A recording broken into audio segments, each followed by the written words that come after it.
live. I am continuing to read the Awakening Letters, Varieties of Spiritual Experiences in the Life After Death. This was written by Lady Cynthia and Rosamond Lehman. They worked on this for 30 years. It was published in 1979. And it recounted the afterlife experiences of their daughters, Sally and Patricia, who both died young and in tragic circumstances.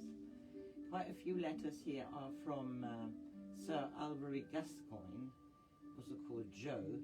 He is the brother of Lady Sandy and has passed over, and also gives messages through to Sandy, who published these letters in this book.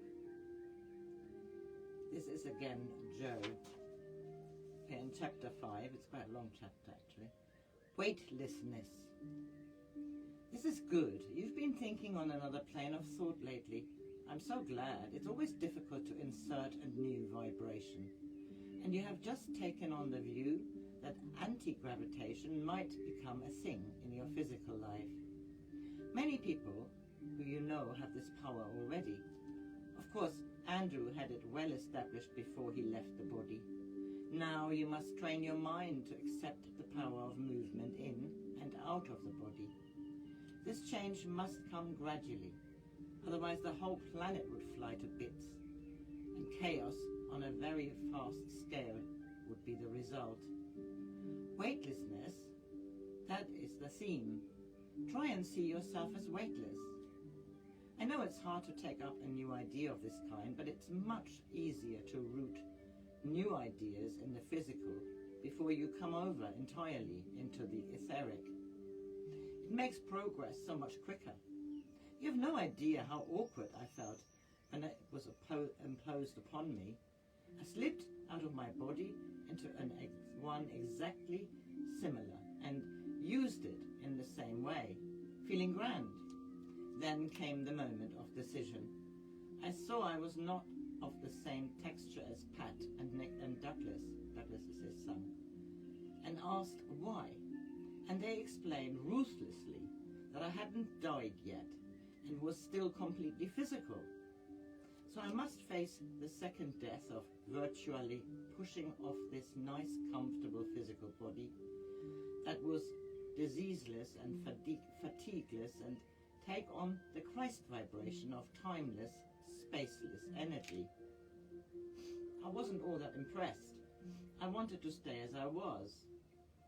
And so I did, for a long time, learning to use my physical body, which was not suited to space travel, until I became restless and longed to go further. Had I accepted the weightlessness when in the body, I could have acquired this on leaving the old one immediately, instead of going through all this intermediate stuff. Of course, many people, millions, just stay in their ex-physical body until it literally wears out or is reabsorbed into spirit. Then there is no alternative but either to reincarnate or go on into the finer vibrations. I chose the latter. But after soul-searching quests, I did not want to be separated from you and, of course, Lorna. And if I went into a reincarnating body, that would separate us for a further period. No, you and Lorna were not so far away through the help of your pen. And if and when you come over, which can't be very long, delayed, then we should all be belonging and growing together. It's the great strength of the group soul within us that forced me into this. You can't think how agonizing it was to push off my old, much-loved physical remnant of a body and say goodbye for always and ever and become vaporized. That is what it means. I said, I will do this, and Douglas and Pat, both now high initiates, were able, with Flo's help, to drag me, the real me, out of the soft, friendly acts and encounters of the physical. It was an experience, I can tell you. Now I am very glad I've been through it, but at the time it felt like annihilation. This is what I asked you both to avoid by accepting the flow of weightlessness into your mind body. Now, see yourself rising off your bed as you go to sleep. You do this unconsciously. Do it consciously.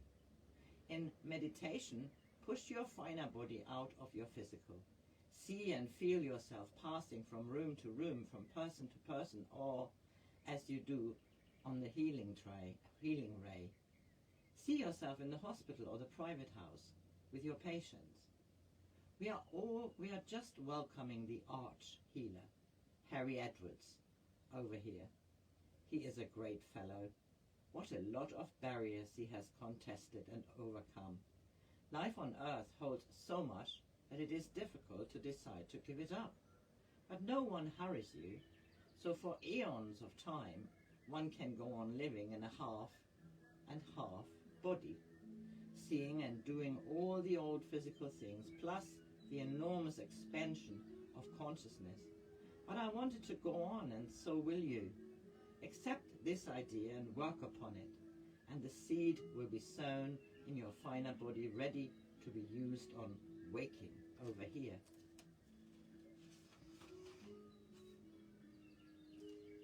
Another letter. At this time I could sense a certain boredom in my brother, with all this endless healing and a great longing to escape and seize the opportunity of climbing Everest. Just think of starting off to scale Everest with neither training nor equipment. And why not? My new body does not respond to cold, fatigue, or height. So we started. We could have gone straight to the summit, but that was not my idea. I wanted to follow the route of the climbers. Gandhi saw my desire and fell in with it. So we started from the foothills, where masses of lovely flowers and shrubs were growing. Gandhi paused at the head of one of the great valleys and said, "Now, before climbing, we will absorb the strength and beauty of the flowers." I watched his aura as he drew color and scent from them, and then got up and walked on. Yes, we walked, or rather, we seemed to slip over the ground. The heights were fun, and when we reached the cliff, where many of the climbers faltered, we just drifted up the side in marvelous, weightless ease. Each mountaintop possessed its own earth spirit. Gandhi saluted them each in turn, asking for their help, not only for our climb, but for his work among the animals and peoples of India. After what seemed a short time, we reached the lower slopes of Everest. This is quite something even in the etheric. It's a terrifying mountain. How I admire Hunt and all his men who faced up to such a challenge in the physical body. I just don't know how they came to succeed. The long, slogging road to the foot, and then this colossal mountain with all its hazards. To me, of course, there were no hazards, but the great spirit of the mountain does not welcome humanity except in a very advanced form. This I learned from Gandhi, who explained that he could not let me climb alone. I should have lost my way and returned without seeing any of the peaks. They would have withdrawn and shrouded themselves in mist. But his coming dispelled all the unfriendly aspects, so that I was made to feel at one with all nature. Nature can do this everywhere, but here in the Himalayas, the withdrawal can be vicious. These heights have been kept sacred to admit only certain vibs. They always say vibs. The Sherpa who made the summit with Hunt knew this. He belonged to the country, and together with their superb courage, they were granted success. One more. How can I tell you about the last and most wonderful experience of all time for me? Our rising to the summit. During this last phase, I was sensing the emotion and the physical efforts of those two climbers, and around me in the ether, I was being shown the defenses of the mountain. Dante's Inferno of fiend voices shrieked and brushed past us. I looked at Gandhi. He remained motionless, but I could see he was strangely stirred by the horror and the force which surrounded this master peak. Eventually, we slid through a bank of blackness, emerging suddenly into a world of light. Here at last was the roof of the world. The beauty and the strength of all the surrounding peaks seemed to flow into this great power center of Everest. I cannot describe the charm or the grandeur or the immense thrill of standing on the crest of this great mountain, or explain the soul-surrendering flashes that swept through me as I tried to absorb the wonder of this experience.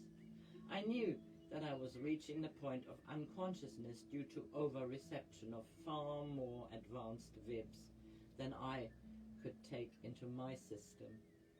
I turned to Gandhi and saw at once that he was seeing a beyond far in advance of my comprehension.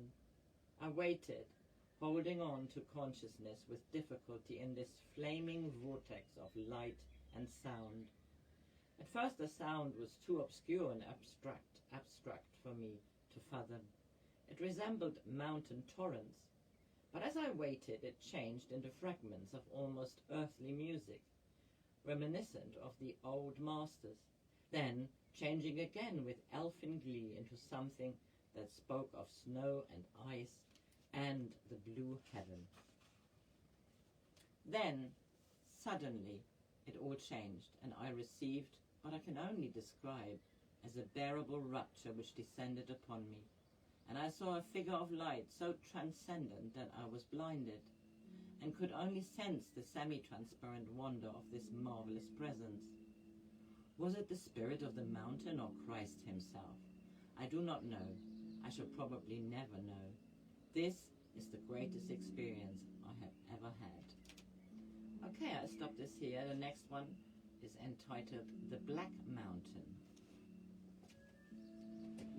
Have a good Tuesday, the 26th of